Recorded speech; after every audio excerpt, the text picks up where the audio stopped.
Upper तहसील कार्यालय शेवली येथे सुरू असलेल्या उपोषणस्थळी राहुल भैया लोणीकर यांना घेऊन येण्यासाठी सरपंच विकास पालवे यांनी केलेल्या आवाहनाला नागरिकांनी उत्स्फूर्त प्रतिसाद दिला। जनतेचा वाढता पाठिंबा आणि उपोषणस्थळी निर्माण झालेला उत्साह या व्हिडिओतून स्पष्टपणे दिसून येत आहे। माधव न्यूज महाराष्ट्र संपादक सुरेश पोटे समोर बसून आणि एसडीएम साहेबाला सांगत होते की हे मुद्दे याच्यात घ्यावाच लागेल। हे कोणासाठी करत होते? बाहेर बैठक घेऊन आपल्या सगळ्यासाठी। इथं यायला उशीर झाला म्हणजे ते काही हेतू पुरस्कार आले नाही असातला भाग नाही। जर तुमची सगळ्याची इच्छा असेल तर बोलवायचं का इथं? पुन्हा एक सांगतो, गोंधळ घालू नका।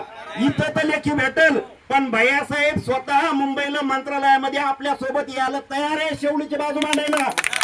आणायचं का? आणायचं तर सांगा। पाचही मुद्दे करायला तयार आहेत। चालेल, मी बोलतो। हे बघा, अप्पर तहसीलच्या मागणीसाठी गेल्या 5-6 दिवसापासून आमरण उपोषण सुरू आहे। स्वतः बबनराव लोणीकर साहेबांनी मला आणि एसडीएम साहेबांना सूचना केली। आता बोलत असताना सांगितलं की भेट घेऊन त्यांचं हे करा।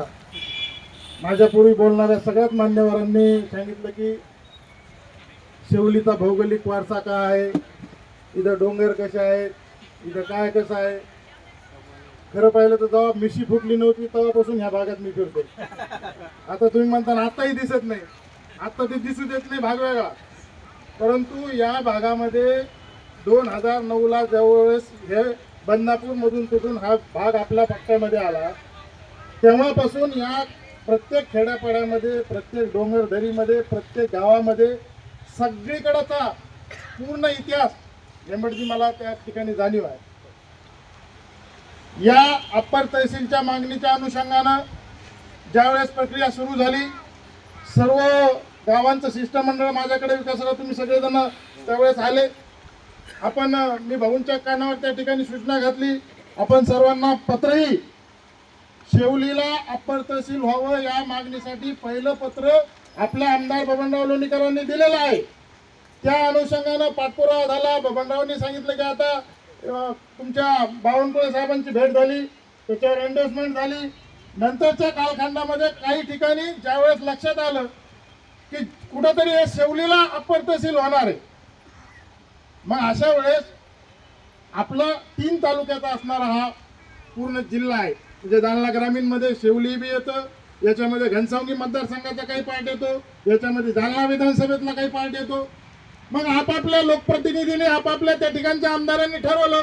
उदाहरणार्थ घनसावंगीच्या आमदारांना वाटलं की हे तहसील विरेगावला झालं पाहिजे, जालन्याच्या आमदारांना वाटलं की हे तहसील जालन्यातच राहिलं पाहिजे किंवा रामनगरला झालं पाहिजे। प्रत्येकाचा आपापला विधानसभा। तशी बबनराव लोणीकरांची ठाम भूमिका होती की हा अप्पर तहसील परतूर विधानसभेतच राहायला पाहिजे आणि याचं पहिलं प्राधान्य कुठलं असेल तर ते शेवली आहे। ही भूमिका स्पष्ट अगदी तुमच्या समोर मी सांगतो, उघड त्या ठिकाणी सांगतो। मला एक गोष्ट सांगा माता भगिनो, माईसाठी बापासाठी 2 लेकरामध्ये फरक असतो का? तुम्हाला किती आहेत मावशी? दोघं आहेत। लहानात जीव जास्त आणि मोठ्यात कमी असं काही आहे का? नाही। त्यातली त्यात जे बरोबर असतं जे खरं असेल तुम्ही त्याच्या बाजूने राहता। ही वस्तुस्थिती आहे की शेवलीच्या बाजूने भूमिका होती का? होय, बबनराव लोणीकरांची, राहुल लोणीकरांची सुस्पष्ट भूमिका होती की हे निजामकालीन या ठिकाणी अप्पर तहसील होतं। या ठिकाणी महाविद्यालय त्या ठिकाणी आहेत। सगळ्यात मोठी मतदारसंघातली, संपूर्ण जालना ग्रामीण मधली सगळ्यात मोठी ग्रामपंचायत शेवली आहे। या भूमिका 100% आपण मांडलेल्या आहेत। सर्व पक्षीय नेते मंडळींना घेऊन राकाजी सगट कलेक्टर ऑफिसला सुद्धा आपली बैठक झाली होती। त्याच वेळी बबनराव लोणीकरांनी सुस्पष्ट भूमिका मांडली की पहिलं प्राधान्य शेवलीला राहिलं पाहिजे।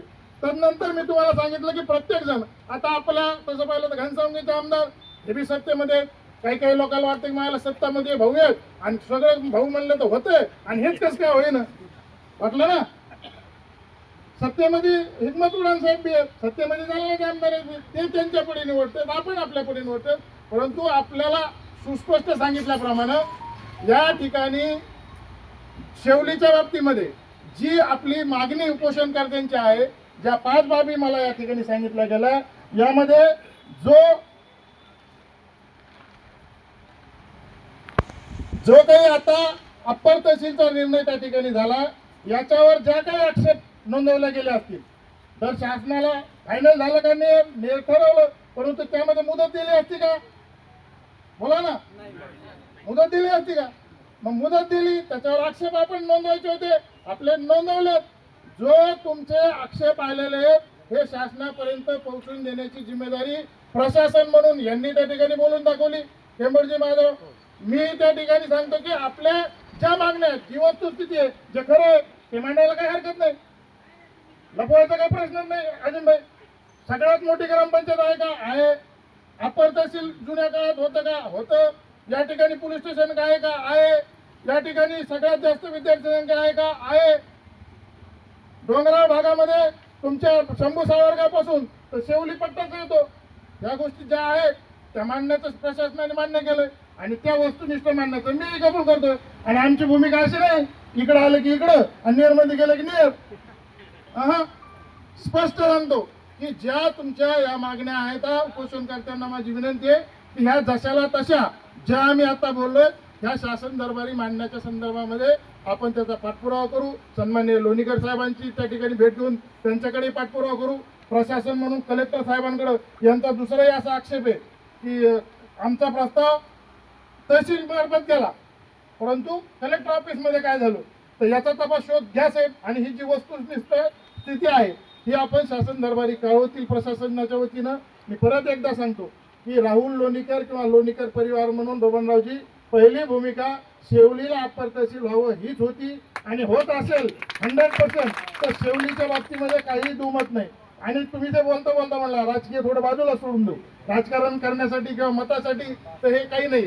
आणि असं जर असतं तर मत साहेब सगळं तुम्हाला स्वातंत्र्यच मिळालं. पिंपळवाडीला जायला रस्ता नव्हता, शिवनगरला जायला रस्ता नव्हता, बीबीला जायला रस्ता नव्हता, दरेगाव कोळवाडीला जायला रस्ता नव्हता, खांबेवाडीला तर 2दा दगड टाकले वापस नेले, बोरगावला. म्हणजे आता राजकारणाचं बोलत नाही. या सगळ्या गावांना खऱ्या अर्थाने स्वातंत्र्य 2014च्या नंतर बबनराव लोणीकरांच्या माध्यमातून हे सगळे डांबरीकरणाचे रस्ते झाले. बरोबर आहे का? काही खोटं आहे माझं? करणाऱ्या माणसाला हे बघा टीका होती, करणाऱ्या माणसाकडून लोकांच्या अपेक्षा असतात, ज्या सर्वसामान्यांच्या अपेक्षा असतात कोण असतात.